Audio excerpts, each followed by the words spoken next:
જૂનાગઢની અંદર ગોપાલ ઇટાલિયા પર જૂતું ફેંકવાનો નિષ્ફળ પ્રયાસ કરવામાં આવ્યો। આ પ્રયાસ દરમિયાન ગોપાલ ઇટાલિયાએ પોતાનું ભાષણ તો ચાલુ જ રાખ્યું અને એ જ દરમિયાન એમણે ભાજપ પર પ્રહાર પણ કર્યા કે આ કૃત્ય ભાજપના નેતાઓ કરાવી રહ્યા છે। એનો જવાબ ભાજપના પ્રદેશ પ્રમુખ જગદીશ વિશ્વકર્માએ જવાબ પણ આપ્યો। એમણે કહ્યું કે આમ આદમી પાર્ટી સસ્તી પ્રસિદ્ધિ માટે આ કામ કરી રહી છે, પણ હવે ગોપાલ ઇટાલિયા સીધો લોકો પર વાક પ્રહાર કરી રહ્યા છે। તેમણે લોકોને કીધું છે કે તમે વિપક્ષ ઉપર શા માટે જૂતા ફેંકો છો? માયકાંગાની જેમ વિપક્ષ પર જૂતા ફેંકો છો એમાં બહાદુરી નથી। તમારામાં હિંમત હોય તો જાઓ ગાંધીનગર। હવે ગોપાલ ઇટાલિયા લોકો પર આક્ષેપ કર્યો છે તેનો વિડીયો જોઈ લો।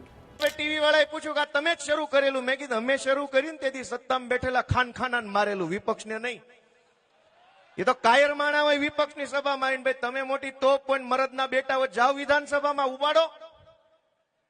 ગોપાલભાઈએ શરૂઆત કરી હતી સત્તામાં બેઠેલા માણસને લલકારવાની। અમે એવા કાયર માણસ નહોતા, નમાલા નહોતા વિપક્ષ સામે જોડા ઉઠાડીએ। તમારામાં તાકાત હોય જાઓ ન્યા, જાઓ ગાંધીનગર। ગાંધીનગર ન જવાય, કાબરા કરી નાખે ને હાથ પેઢીયું ભૂલી જાવ કોણ બાપા હતા ને કોણ દાદા હતા। ત્યારે અમારી સભામાં આવો છો?